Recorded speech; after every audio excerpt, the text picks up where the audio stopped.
되어 있습니다. 그 다음에 이제 장내 미생물의 균주를 이런 식으로 이렇게 밝혀냈는데, 그러면 장내 미생물의 균주를 뭘로 조절해 줄 거냐? 유산균으로요? 이게 말이 안 되는 거예요. 그래서 해주는 게 장내 미생물의 구성비의 변화는 프로와 프리바이오틱스 두 가지. 우리가 프로 프리바이오틱스를 쓸 수 있는 게 신바이틱스라고 해서 나오는 제품을 쓰던 두 가지인데, 그것이 메커니즘이 미생물의 억제, 장내균성의 조절, 면역 이런 기능을 다 해주는 것으로 되어 있어요. 그러면 프로와 프리바이오틱스의 역할을 하고 있는 게 뭐냐? 일반적으로 우리나라 유산균 제제는 어느 게 제일 많이 나갈까요? 유산균 제제는. 건강기능식품 유산균 제제가 아니고 음료로 나오는 유산균 제제가 제일 많이 나가요. 광고를 많이 해가지고 불가리스가 랭킹 1위에요. 예? 사균체 유산균 락토엠은 유산균, 사균체, 유산균 배양물, 유산균 배양체, 유산균 배양분말로 되어 있는 건데, 생균을 열 처리를 해서 틴다라해서 이런 상태로 만들어 놓은 거예요. 사균체 유산균은. 그러면 사균체 유산균은 생균의 반대 개념이지만 발효로 통해서 얻어진 생균과 대사산물들의 균의 성장이 만들어내지 못한 형태로 이런 것들로 구성되어 있는 거예요. 사균은 프로바이오틱스와 프리바이오틱스의 역할을 동시에 다 하는 것이 사균체 유산균이에요.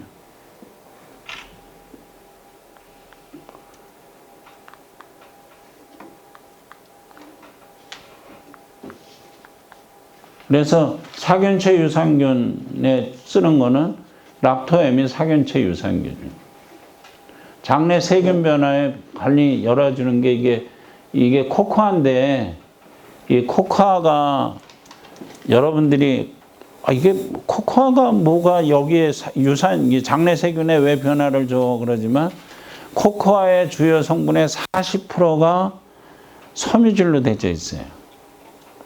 그것도 섬유질도 이용이 잘 되는 섬유질로 되어 있어서 장내 세균의 변화를 유발해 줄 수 있는 것으로 되어 있어요. 그리고 비타민 C도 장내 세균을 조절해 줄 수 있는, 일반적으로 비타민 C를 우리가 많이 먹는 것은 흡수는 우리가 3g을 먹어봐야 흡수는 20% 이내뿐이 안 돼요.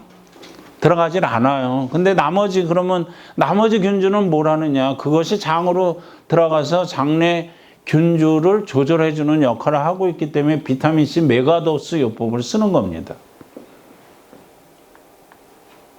타이코르몬 검사는 아까 얘기한 것처럼 5가지 호르몬을 쓰는데, 주로 3, 4, 5, 9, 8, 7에 해당되죠. 40이 넘어간 주부들은 거의 여기에 해당이 되어 있어요. 그러면 여기에 쓰는 것들이 기본적으로 쓰는 게 B50, 비타민C, 칼슘, 마그네슘, 아연이에요.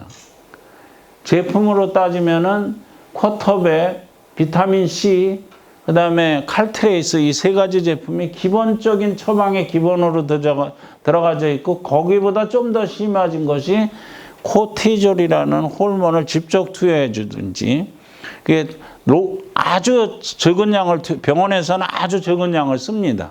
예? 주든지, DHA류에 쓰이는 DHA를 우리나라에서 직접 공급을 해주면 괜찮은데, DHA는 우리나라에서는 또 호르몬제라고 안정성이 허락되지 있지 않다라고 그래가지고 유럽이나 미국에서 맘 놓고 복용하고 있는 제재를 우리나라는 금지해주고 있어요. 근데 그걸 대신해 주는 게 인삼류예요. DHA 효과를 대신해 주는 게, 그렇게 해서 쓰고 있는 것으로 되어 있습니다.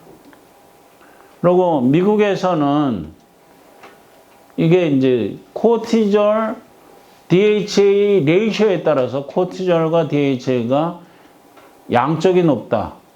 한쪽은 높고 정상이다. 높고 낮다. 정상이고 높다. 이런 식으로 되어 있는 상태에 따라서 G1B, D, G2, B 뭐 이런 식으로 해주는데 G1은 진생이, G는 진생을 뜻하는 거고 D는 DHA를 뜻하는 겁니다.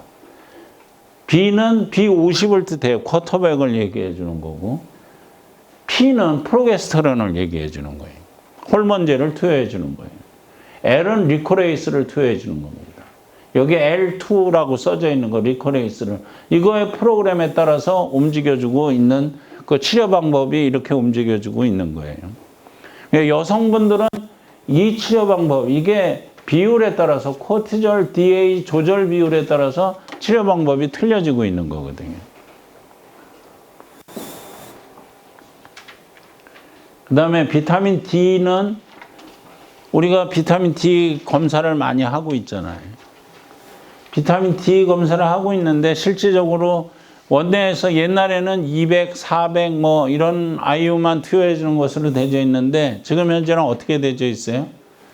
여기 미국 내분비학회 임성진료지침 권고안에도 어떻게 되어 있냐면 0세부터 1세 1일 2,000 IU 또는 5만 IU 이런 식으로 되어 있어요. 그러니까 이제 19세 이상은 1일 6,000 IU 또는 5만 IU, 매주 5만 IU 이런 식으로 되어 있는 거예요. 그래서 비타민 D 5,000 IU짜리를 쓰는데 저 같은 경우 쓰는 게 비타민 D는 꼭 저녁에만 투여를 해요. 저녁 식사를 하고 난 뒤 비타민 D가 모자라는 사람은 1일 10,000 IU 2캡슐씩을 복용을 하게 해줘요. 이 비타민 D는 암 치료하는데 아주 필수적으로 쓰이는 것들이에요. 그 다음에 오메가3 인덱스 검사를 해서 그 오메가3가 필수지방산이 모자르다라고 할 때 필수지방산을 넣어줘야 되죠. 오메가3는 심근경색을 81%나 감소시켜주는 역할을 해요. 서든데스를 없애주는 역할을 하고 있는 제품이죠. 근데 당신에게 필요한 오메가3의 양, 이게 미국에서 나온 양이에요. 건강 유지를 하기 위해서 2.4g이에요. 1일, 뭐, 처음에 180mg짜리 3알 먹어봐야 충분량이 되질 않죠. 여기 뇌기능 개선, 염증의 감소, 최적의 건강 유지할 때는 엄청나게 많은 양의 오메가3가 필요하다라는 얘기입니다. 이게 미국인들한테 쓰는 처방의 양을 해준 거예요. 그리고 이게 오메가3를 우리 검사를 해서 아까 그 6.9라고 나온 거에 4%짜리가 4로 나온 사람을 8로 올리는 거가 쓸 때 1200mg씩을 3개월을 쓰고 그 다음에 600mg으로 쓰여있는 거예요. 오메가3로서 1200mg을 3개월을 써줘야 된다는 얘기죠.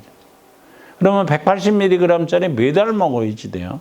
1200ml를 쓰려고 그러면. 최소 6알 이상은 먹어야 되는데 하루 3알 먹었다고 충분량이라고 그러고 어떤 사람은 하루 하나씩만 먹고 난 충분하게 먹었다라고 얘기를 하고 있으니까 아무 도움이 안 된다는 얘기예요. 오메가3의 이상적인 섭취 방법은 고순도의 오메가3를 하고 생선기름 냄새가 적은 것이 돼요. 이게 크릴 새우에서 나오는 게 이 냄새가 좀 적어요. 근데 더 중요한 거는 생선에서 추출하는 것보다 식물에서 추출한 것을 쓰라고 되어 있어요. 식물에서 추출한 게 뭘까요? 들기름, 아마씨유 이런 것들이에요. 근데 우리나라에서 나오는 들기름은 일반 들기름은 못 써요. 요즘은 건강에 대한 개념이 많이 좋아져 가지고 일반 들기름을 짜는데 볶지 않고 짜주세요 하는 들기름들이 있어요. 그런 기름 색깔이 아주 옅어지고 기름의 양이 굉장히 줄어들어요. 근데 그걸 상품화해서 이게 노인요양병원 같은 데는 그런 들기름을 이름이 모심, 어머니의 마음이라고 써서 그게 3만 원, 한 병 250ml짜리 3만 원 이렇게 받고 있어요. 3만 원, 5만 원 이런 식으로 하고 있어요. 오메가3는 식물에서 나오는 게 좋은데 우리나라에서는 들기름이 제일 좋다. 그러고 제품화되어 있는 거, 우리나라에서는 들기름으로다가 제형화되어 있는 제품은 없어요. 저희 회사에서 공급해주고 있는 거는 독일산 아마시오 원료를 냉침한 원료를 여러분들한테 공급해 드리는 건데, 제가 아마시오 저희 회사 그 그라놀 F를 좋다라고 얘기하는 게 아니라, 이거 먹고 너무 환자들이 좋아진 환자들이 많아서 이 제품은 정말 좋은 제품이구나 하는 것들을 아는데, 식물에서 추출해내 놓고 냉침해서 고순도의 오메가3라 그런 거예요. 오메가3는 생산 냄새가 안 나야 되는데 저희 회사 오메가3는 잣맛이 나요. 잣 씹어 먹어봐도. 그냥 씹어 먹어봐도 잣 같아요. 잣. 그러니까 우리 딸이 하는 얘기가, 아빠